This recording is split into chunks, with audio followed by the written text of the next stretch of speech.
My wife is pretty aloof. In 10 years of marriage, she never once said she loved me. Before I died, I found a love letter she'd been preparing for ages, but the name on it wasn't mine. Turns out, she was just cold to me. When I got a second chance at life, the first thing I did was call off our engagement and helped her deliver the letter. She got so mad her face turned red. It was the first time she ever yelled at me. "William, who asked you to butt in?" About an hour before the elevator accident, I found an old, yellowed love letter in the attic. The handwriting was familiar, so was the signature, but the name at the beginning wasn't mine. This was a love letter Lisa wrote to another guy. As the elevator plummeted, all I could think about was how I never found out who she truly liked, what he looked like, and if he was way better than me. When I woke up again, the sun outside was blinding. I was a bit confused, and my buddy Tim sighed beside me. "Finally, you're awake. You scared the hell out of me, but luckily, someone around you reacted quickly and got you to the nurse's office." I looked at the guy in the high school uniform and couldn't quite process it. 17-year-old Tim? The warm touch on my hand told me it wasn't a dream. I was really reborn. I heard footsteps approaching from the door, and a figure appeared from the light, standing in front of me. "You okay?" Lisa looked at me blandly, holding bread and milk. The memories all flooded back. Right, that day I overslept and missed breakfast, and during the morning exercises I fainted from low blood sugar. Lisa handed me the food and watched me eat. That morning, Lisa had a physics quiz, but she skipped class because of me, and the homeroom teacher ended up scolding her. 17-year-old me was still wrapped up in the fantasy of her worrying about me, but my 32-year-old mind now understood that Lisa only took care of me because she promised my dad she would. Lisa's dad was my dad's comrade. After he sacrificed himself, Lisa's mom took the compensation money and left. Seeing Lisa all alone, my dad took her in. Because she was taken in by my family, she always listened to my dad and never dared to go against him. From that day on, Lisa became my little sidekick. Everyone whispered behind our backs, teasing that I had an obedient childhood sweetheart. Later on, my dad joked with Lisa about marrying into our family, and she stayed silent. I thought she was just being shy back then. Now I realize I was just dumb. During class, I couldn't focus and kept replaying the memories from my previous life. I didn't want to mess up Lisa's life again. Maybe if we didn't get married, she'd be happier, and I wouldn't end up dead. During the evening self-study session, the teacher kept us back for 10 extra minutes, and when class ended, the students rushed out. I packed my things and saw Lisa standing at the door, waiting for me, looking down at her mistake booklet. The light shone on her, making her seem even more solitary and cold. We walked out of the teaching building in silence. Lisa was always like that, distant, indifferent, as if nothing really interested her. I stopped suddenly, looking at her fading figure. "Lisa, you should go on ahead. You don't have to walk with me anymore. You don't need to wait for me from now on either." "Why?" "No reason. You're free, Lisa." I headed towards the alley behind the school, planning to buy some practice books to improve my poor math skills. The person behind me caught up, asking coolly, "William, what's up with you? Did I come too late this morning? Or did you not like the milk?" It was the only flavor left at the store. The moonlight cast a cold light on her. I tried to explain, "It's not that. With college entrance exams soon, everyone's time is precious. You shouldn't waste it on me. I have to work hard too." Lisa stood frozen, probably the first time hearing something like this from me. I used to love being around her. I didn't get into college, but she did. She stayed in town instead because of something my dad said. I naively thought she liked me, just didn't say it. She must have regretted it, that was her dream school after all. Lisa didn't follow me. I picked out a few suitable practice books at the bookstore and grabbed an essay book. It was only when I went to pay that I realized my money was gone. I wandered the store again, puzzled. Couldn't find it, no idea if it was stolen or dropped. I sighed, ready to return tomorrow, and turned around into someone. "Oh my gosh," they exclaimed. A comic book fell from their hands as they tried to keep their tray of barbecue safe. "Sorry, is you again?" A familiar, amused voice. I looked closely, And it was Nancy from college, a close friend. Why was I running into her now? What a coincidence, buddy. This morning, my friend and I got you to the nurse's office. You all right now? Huh? Oh yeah, I'm fine. Thanks. Only then did I realize I had this happen chance with her in this life. I didn't know that before. Nancy picked up her comic book and, seeing me hesitating, took my books to pay for them. I saw you going around the store earlier like you were searching for something. Did you lose your money? I quickly nodded. This girl would study forensics in the future for a reason. Her observation was spot on. I said I'd pay her back tomorrow, but Nancy just waved it off. Just treat me to a meal tomorrow. We left the back alley as the night emptied the streets, the only sound coming from a few passing students. I saw a group of delinquents smoking up ahead and turned to say I'd walk her home. I went to get my black motorcycle from the garage. I dropped her off in front of her building, and the roar of the engine finally ceased. She worried about people upstairs throwing trash down and told me to keep it down when leaving. Back at my place, I unexpectedly ran into Lisa at the entrance. Weird, wasn't she supposed to be back already? How was she slower than me? We took the elevator up in silence. The air felt tense for some reason. The doors closed, and she suddenly spoke. Is that girl your motivation? No, we just ran into each other. Well, what a coincidence. She said it casually like she didn't really care, so I didn't bother explaining further. Back home, Lisa would finish her homework and then take a shower. While she headed to the bathroom, I sneakily went into her room and found the love letter. She always hides things in the same spot, under a pile of books, so it was easy to find. I opened the letter, but for the life of me, I couldn't figure out who it was about. Could it be someone from her class? With how indifferent she acts, I doubt she could ever catch someone's eye. Maybe I should give her a hand. The next day, I went to school looking like a zombie. I stayed up all night trying to figure it out, but there's no one like that in Lisa's class. Math class was a blur again. Even if I got to do it all over, I'd still struggle with these problems. Seems like the gap between me and Lisa was never meant to be bridged. At lunchtime, I planned to ask Nancy out for a meal. Didn't expect to find Lisa waiting for me at the door, holding my favorite roast chicken. Didn't I tell you not to wait for me? Just do your own thing. She handed me the bag. Thanks, but you don't need to buy this for me anymore. Lisa looked at me puzzled, sighed slightly. William, did I do something to upset you? Lately, you've been avoiding me. It's not you, it's me. I've just come to realize some things.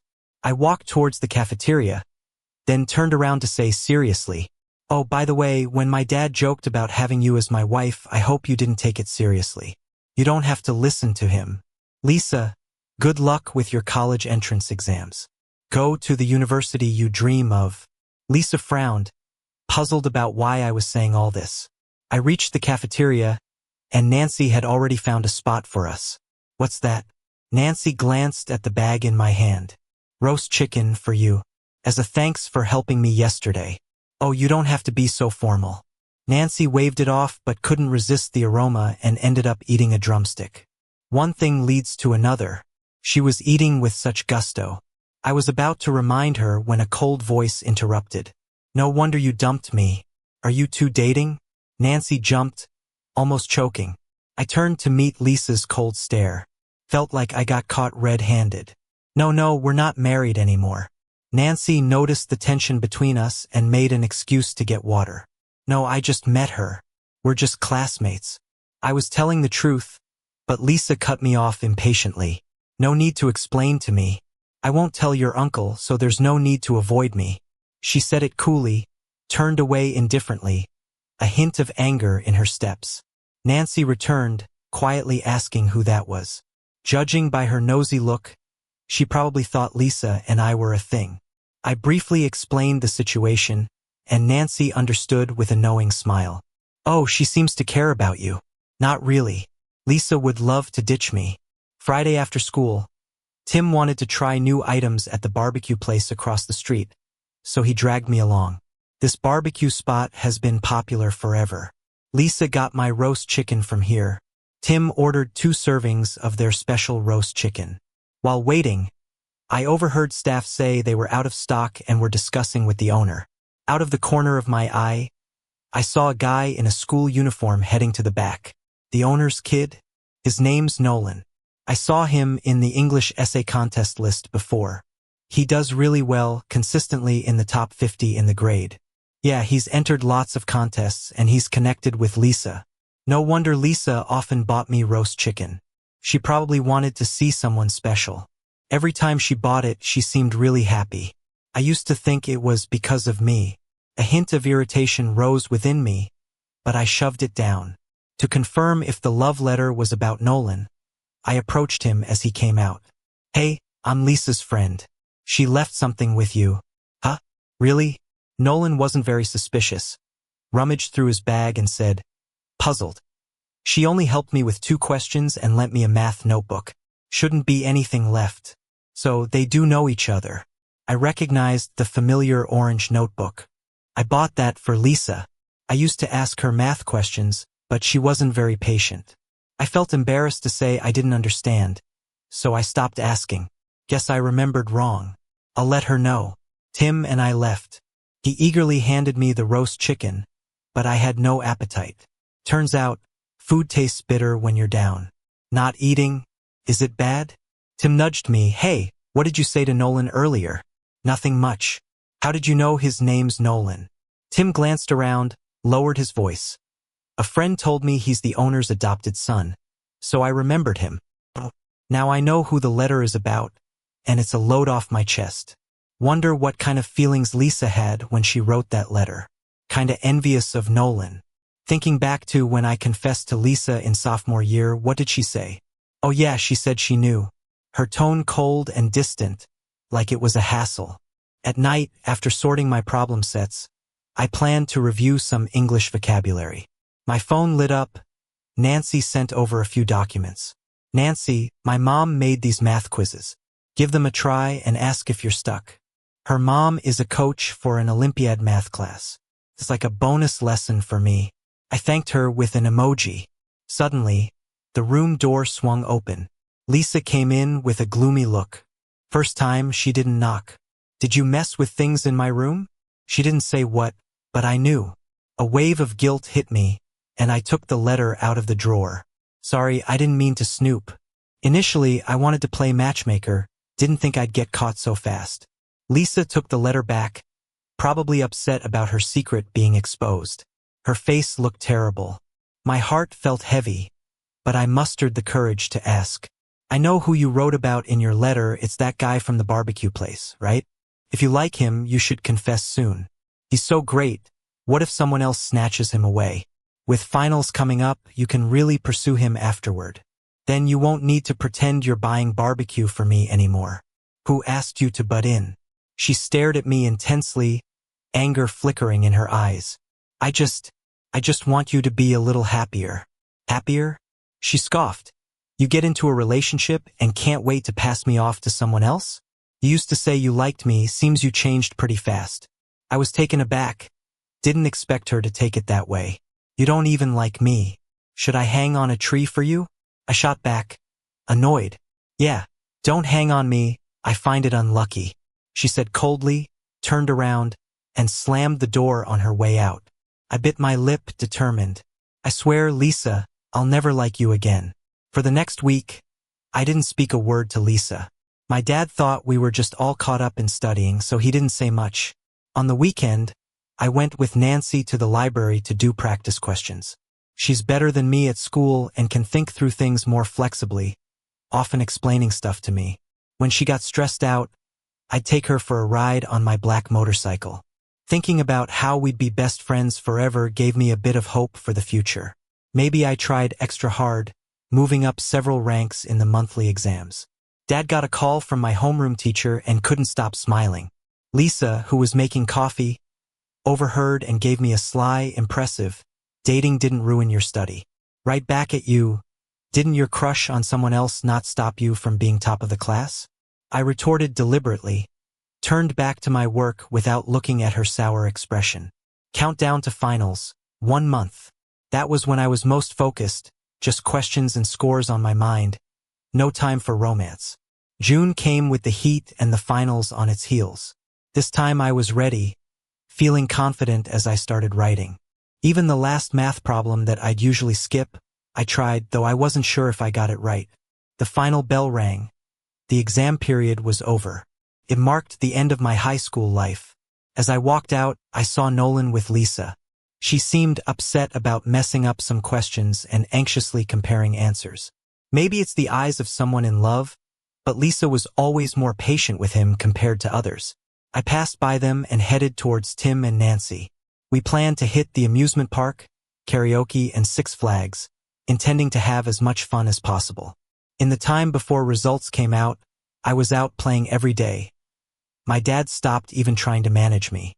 Funny enough, Lisa would call daily, asking when I'd be back. Sometimes when it got too late, I'd take Nancy home first. Lisa always got all sarcastic when she found out. Like today on my birthday, my official crossover into being 18. I got home past midnight, slightly drunk, with Nancy lazily walking me back.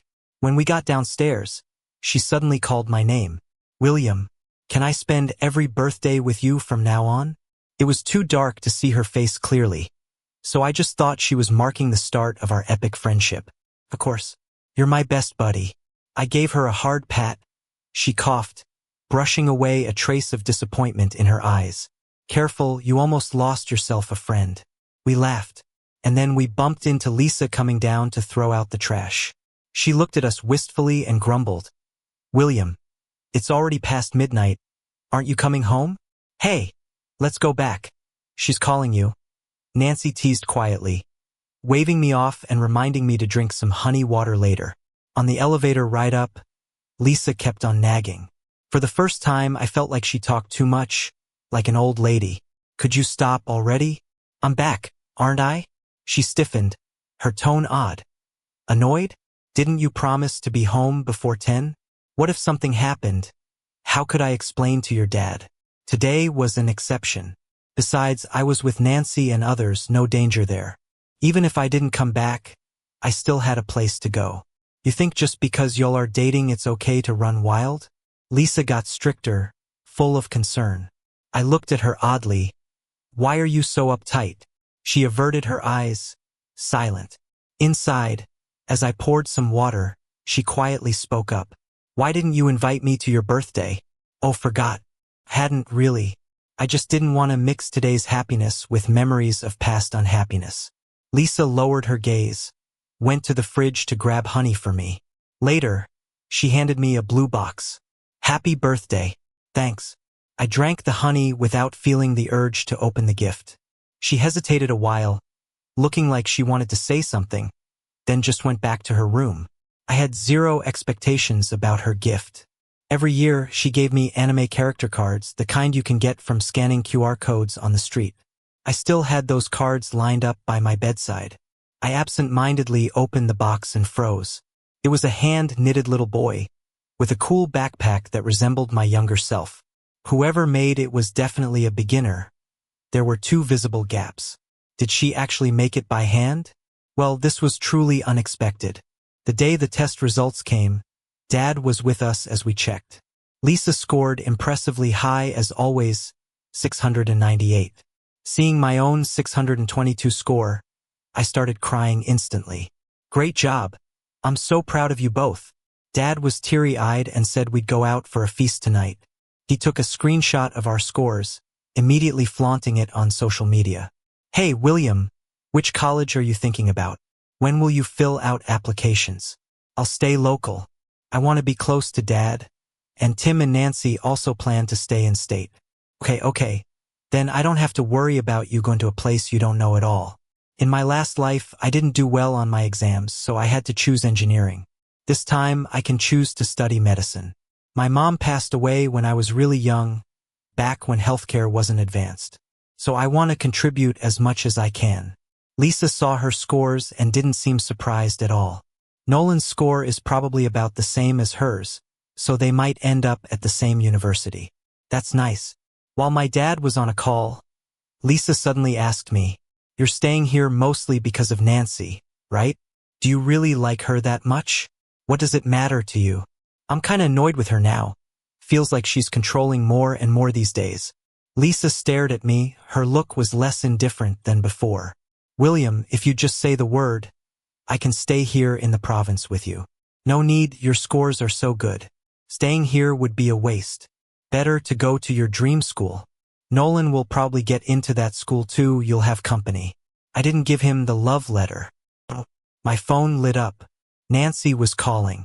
I was about to answer, but Lisa grabbed my wrist, looking kinda angry. Do you not care at all? Care about what? Care about you? Who was it that told me not to hang myself on one tree to avoid bad luck? Obviously, her face turned pale as soon as I threw her words back. I shook off her hand and went to the balcony to take the call. Nancy's parents both work in the province, so she's staying here and even has the same aspirations as me. Great, we can ride bikes around together again. After that day, I didn't really pay attention to Lisa's moves. Whether she's chasing Nolan or not wasn't my concern anymore. Summer flew by, and I spent my days having fun with Nancy. Learning to drive and getting my license left me tanned. Lisa got her university acceptance letter and left for school without saying goodbye. Like she was mad at me. Being a med student is super busy. So much to learn. I was running back and forth between the library and lectures every day. Even when Nancy wanted to catch a meal, we had to schedule it. During finals, I stared at two thick bricks like books, feeling hopeless. Nancy saw I was looking gaunt and often brought me food and helped with my revisions. Why do you seem so chill? Don't you have to study? I asked her. I remember it all, she shrugged. It's only fair to envy everyone with a good memory. Maybe because Nancy often came visiting me, classmates started gossiping, thinking she was pursuing me. And I sensed it too, she did seem different with me. But Nancy acted the same as always, so I never brought it up. After exams, I celebrated Nancy's birthday at school, but I was still thinking about if I got those pathology questions right. Nancy looked at the candles and smiled. I don't have wishes, want to make one for you? William, don't be so burdened. From now on, my wishes are for you, will that make you smile? I tried to force a grin, not bothering with politeness. I hope I don't fail, I'm begging here. All right, the heavens heard you. She blew out the candles, her eyes full of fondness. When summer break came, I saw Lisa after months of no contact. She stuck with law school and seems to be active in debates and clubs, keeping herself busy. In the 2 weeks she was back, we acted like strangers, peacefully coexisting. Until Thursday night when Lisa went out with friends and came back late. I was almost asleep when I heard a stumble and crash at the entry table. I got up to find Lisa sitting on the floor, looking dejected. What happened? Drank too much. I was about to make her some honey water, and she suddenly grabbed my wrist. William, I ran into Nancy today. And? She said you two aren't even together. I replied nonchalantly, not sure why that annoyed her. Lisa suddenly stood and hugged me, her gaze filled with mixed emotions. Why didn't you tell me? Why let me misunderstand for so long? Is it fun to toy with me? Do you even realize She fell silent, her eyes on the verge of tears, and I just watched her, finding it ridiculous. Lisa, I explained before. You're the one who didn't want to listen. What right do you have to question me now? Silence. She seemed to recall a time ages ago in that cafeteria, seeing a girl next to William. She had to admit, she felt a pang of dislike then. That feeling lingered, growing deeper each day. Lisa wiped her eyes, mustering courage to look at me. William, I think I can't let go of you. Can you continue to like me? Many times before I imagined this scenario, but now it was too late. I can't. Why? She panicked, tightening her grip. Is it because of that love letter? I was being naive, couldn't tell the difference between liking and admiring him. I don't like Nolan. I just felt a kindred spirit. Really? But I never felt any liking from you. Just annoyance and indifference. Give me a chance. Let's start over. I'll make sure you feel it, please? She begged, eyes glazed with drunkenness, clinging to me like I was her last hope. I pushed away a few times, but she wouldn't let go. The more I resisted, the more impatient she got. William, I'm begging you. Please like me again.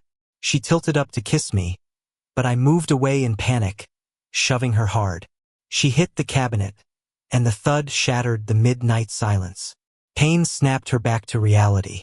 Lisa let go, her eyes forlorn. William, I didn't want to hear her anymore and hurried back to my room.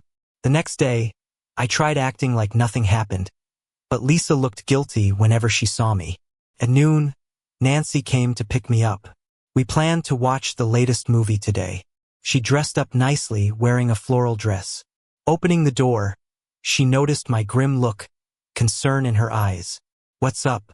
You sick? Or just feeling down? No worries. I reached up to grab my hat, and she suddenly grabbed my wrist. There were some nail scratches, clearly from some external force. Who did this? She was on high alert, almost like a cop. I did it by accident. Nancy didn't believe me. Her gaze fixed on Lisa on the couch, and she stepped forward to question her. Did you hit him? Yes. Lisa had been watching us and was already at her limit. Nancy quickly went to hit her, and I was scared, grabbing her in a hurry. But Lisa seemed to find an outlet for her anger, grabbing Nancy's hair to fight. I panicked and shouted at them to let go. If my dad came home to see this mess, he'd be furious with us. Stop it. Can you both calm down? I pulled Nancy away and saw her face was scratched. A good future cop acting this impulsively? But Lisa didn't look much better. Nancy was trained to aim for painful spots, and Lisa's face was pale, though no marks were visible yet. Nancy avoided my glare, whispering, "The movie's about to start. Let's go." What movie? You're hurt. Let's get you some medicine from the pharmacy. I angrily pulled her out, forgetting someone else was hurt too. Lisa watched us leave, sadly covering her face. I bought medicine and treated Nancy's injuries, and she winced in pain. Don't just hit people like that. What you learned is for protecting people, not fighting. She bullied you and you're defending her. Her eyes were wide, clearly upset. No, I'm defending you. What if she reported you? It'd affect your career as a cop. Nancy paused and then smiled, though it hurt. William, you're really worried about me. No, I'm not. Yes, you are. After the fallout with Lisa, she did nothing drastic again. But she seemed to really start liking me, trying to show it. Every holiday, she made me meals and gave thoughtful gifts. On birthdays, Independence Day, Christmas, she'd always be around at school. Seeing her tired from flying, with bags under her eyes, I thought she was wasting time, but she only cared if I was happy. For my senior year birthday, I was moving dorms to another campus. Nancy was interning at the police station, assigned to a case, and couldn't make it back for my birthday. Lisa cooked in the kitchen, making my favorite dishes. I was distracted, staring at my chat with Nancy. What are you looking at? Dinner's ready. Nothing, just wondering what Nancy's been up to, whether it's dangerous. William. Lisa's voice snapped me back, reminding me who was in front of me. You've been mentioning her since I got here. She looked frustrated but resigned. Oh, sorry. William, when will you notice me? Let's eat, this soup looks good.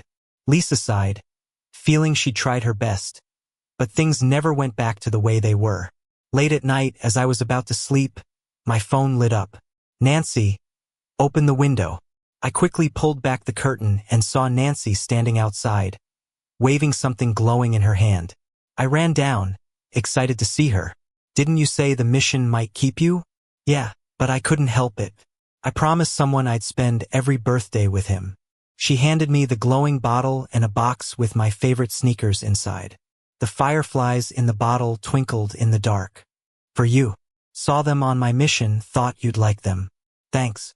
I smiled at her, wanting to say more. Nancy, predicting something, she quickly cut me off. William, happy birthday. I understood her hesitation. Her job was unique. I swallowed my words, changing them. Thank you, I'm really happy. While Nancy interned, I pursued graduate studies. As Nancy climbed to team leader at the station, I started interning at a hospital. Seeing illness and death was emotionally tough. Until one day, the hospital received severely injured people. Nancy was among them. She had a stab wound in her abdomen, spleen damage, and severe bleeding. My mentor performed her surgery for hours before the operating room light finally turned off. I took a moment to visit her. She was pale, like she might not wake up. With red eyes, I silently prayed for her recovery. Late at night, while studying neurology at her bedside, I saw her fingers twitch. Looking up, I met her gaze. "William, did you save me?" "No, it was my mentor. I just helped a bit." I checked her vitals, asked if she felt dizzy or nauseous, and after noting it down, I relaxed a bit. "You look so professional now." Nancy smiled, her eyes bright. "Well, I've been studying hard for years, so I can count on you then. Don't talk nonsense. I don't want to see you in a hospital again." She chuckled, her hand lightly brushing mine. Hesitating a moment, she didn't grab on. A nurse came to get me for rounds, and I left with some instructions. Life went back to being busy as usual. Nancy stayed in the hospital for a month, with many colleagues visiting. Every time I did rounds, her friends would give knowing looks, like everyone understood. But Nancy didn't show any signs at all. Even on the day she was discharged, she didn't say anything, just obediently called me doctor. I handed her the medication, clearly outlined the instructions, and tried to feel her out. "Hey, Nancy, don't you have anything to say to me?" "What? That I'll follow doctor's orders?" She played dumb. I gave a helpless smile. In the years that followed, Nancy was often sent on assignments, traveling all over the country, and sometimes she'd be out of touch. Lisa was still as remarkable as ever, graduated, joined a top law firm, and became a top-notch lawyer within a few years. She's doing really well now, and every now and then she'd send me some strange but expensive gifts. Some I hadn't even opened yet. They're all piled up in my dad's study. The hospital is so busy, sometimes I don't even have time to eat. Lisa came by a few times, but we'd barely say a word before I had to rush back to work. Still, she never gave up. Whenever she could, she'd reach out, sending gifts or food to the hospital. Every so often, she'd get drunk and call me, asking over and over, "William, what would it take for you to like me? Could you just tell me? Why are you treating me like this? You were the one who liked me first. How can it just change? I was wrong. I shouldn't have said those things. Would you come back? Keep liking me, please? William, I really miss you." Nobody's feelings change instantly. In all these years we've been together, and in the 10 years we were married in my past life, she had so many chances to say she loved me. Since she never did, forget it. Just move forward. Time flew by, and I found myself at 32 again. In my past life, I died in an elevator accident this very year in December. I wonder if something will happen again this year. The ring of my phone interrupted my thoughts. Nancy's voice came through smiling, "Dar. William, what are you planning to get me for my birthday next week?" No idea. This girl pretended not to understand my hints all these years, making us something more than friends but not quite a couple. And now she's expecting a gift? She let out a low laugh. "They're planning to promote me at the office, which means fewer trips and I can settle down here in our province. Oh, and then, I played dumb too. Then I'll make my own birthday wish this year. It's a bit special. Do you think it'll come true? Why don't you give it a shot?" I acted cool, but felt a hint of sweetness deep down. The call ended as a nurse rushed over, saying the director was calling for an emergency meeting.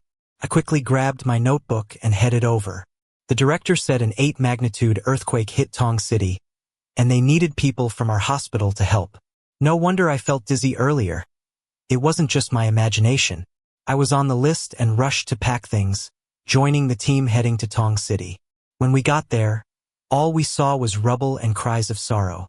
There was no time for us to be sad. We immediately jumped into action. Supplies were scarce, transportation was difficult, and lots of medicines weren't available. We all posted on social media for help, and Lisa responded right away, saying she could donate supplies. Me? Thank you. Lisa, how are you gonna thank me? Is this the only time you'll talk to me? Me gotta go, busy. Lisa, take care, and call if you need anything. Deep into the night, I was about to switch shifts with a colleague when a sudden tremor set everyone on edge. "Get under the table," my colleague shouted. Just as I took a step, the ground gave way beneath me. Falling dirt and debris followed the rupture. Then it all went dark, and I lost consciousness. The second quake wasn't as strong as the first but still caused major damage. I was trapped, pinned under rubble, unable to move. Time slipped by, my body going numb and my hands losing feeling. My throat was dry, too weak to call for help anymore. Surrounded by darkness, I thought about that moment of free fall in the elevator. Was it fate all along? Am I meant to die again? My phone lit up in my pocket, showing Nancy was calling, but I couldn't answer. What a shame. Reborn and still can't be with the one I love. Slowly, I drifted away, my body growing cold. From high above, frantic voices broke through. William, where are you? Felt like I slept for a century. When I woke, I realized I was back in the hospital where I worked. William, you're awake? How do you feel? Is anywhere hurting? Nancy looked at me, tears at the brim of her eyes. I shook my head. How's the rescue going? Are the colleagues trapped with me okay? They're all okay, everything's under control. You slept for half a month, you know that, right?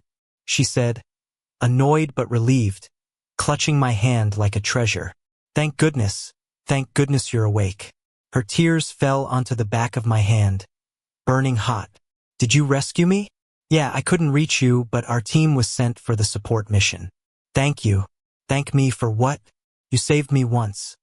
Now we're even. Nancy brought a doctor for a checkup, then bought me a nutritious meal and fed me like a kid.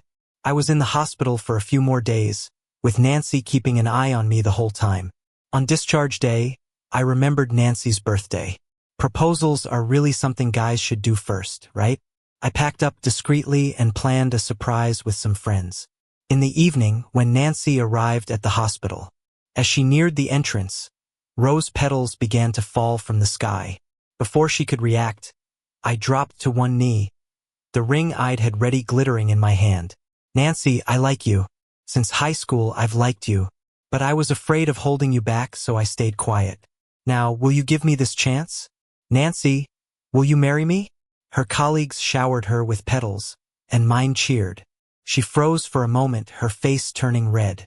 With tears in her eyes, she nodded, shy for once. Out of the corner of my eye, I saw a familiar figure at the edge of the crowd. Lisa, holding a thermos, seemed flustered, a sheen of sweat on her forehead. She looked pale as she watched, disappointment filling her eyes. I do, Nancy shouted with a smile. The ring fit perfectly on her finger. Finally, I had waited so long. Nancy hugged me tightly and started crying with excitement. Wow, it's the first time I've seen the captain cry. What do you know, this is love. I'm so jealous. Is it too late for me to go back to high school? I don't want to die single. That night, I got a message from Lisa. Are you really going to marry her? William, I've been with you the longest, so why her? Can't you give me another chance? I deleted her message and blocked her. I turned off the phone and slept peacefully with Nancy in my arms. Lisa didn't attend my wedding with Nancy, but she did send a ridiculously expensive diamond. Nancy immediately gave it a snarky side eye, thinking Lisa wasn't over me. She then had the diamond set into a dog's collar for my dad's dog. A year into our marriage, Lisa was still single. Later, Nancy and I had a daughter and Lisa was still alone. Even my dad urged her to find someone as she had many admirers. She quietly drank with a somber look on her face. After dinner, Lisa peered into the cradle at the baby, pursing her lips. William, she really looks like you. Yeah. If only back then. She held back the rest of her comment, sighing softly. Nancy frowned, staring at her cautiously. What are you trying to do?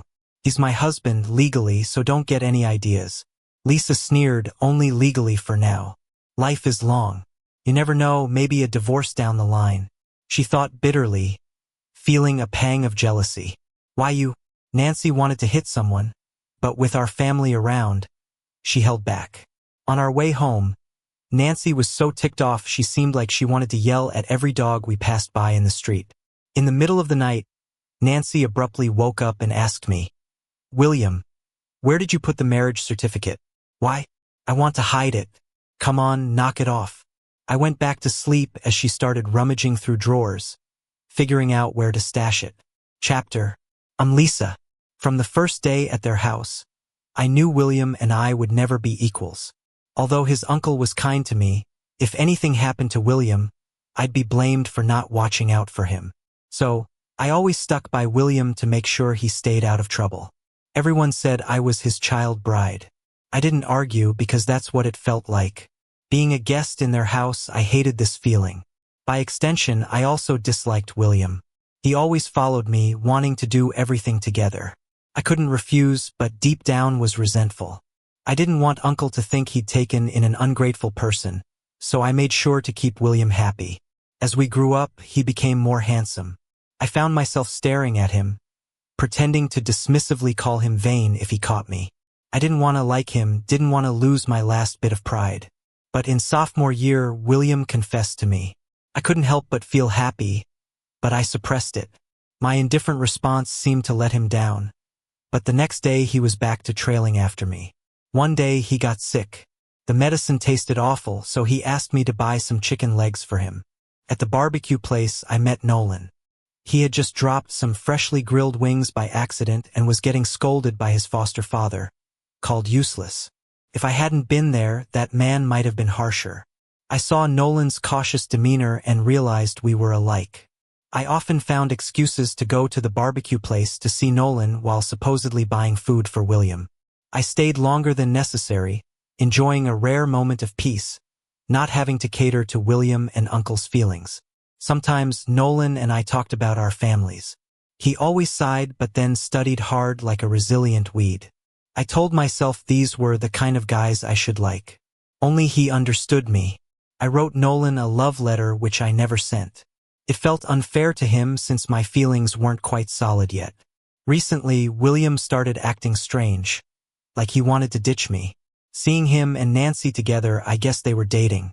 Despite his words about liking me, he moved on quickly. Part of me felt relieved, thinking I'd finally be free of him. Another part, however, was annoyed. Why did he like someone else? Then I found my love letter was missing.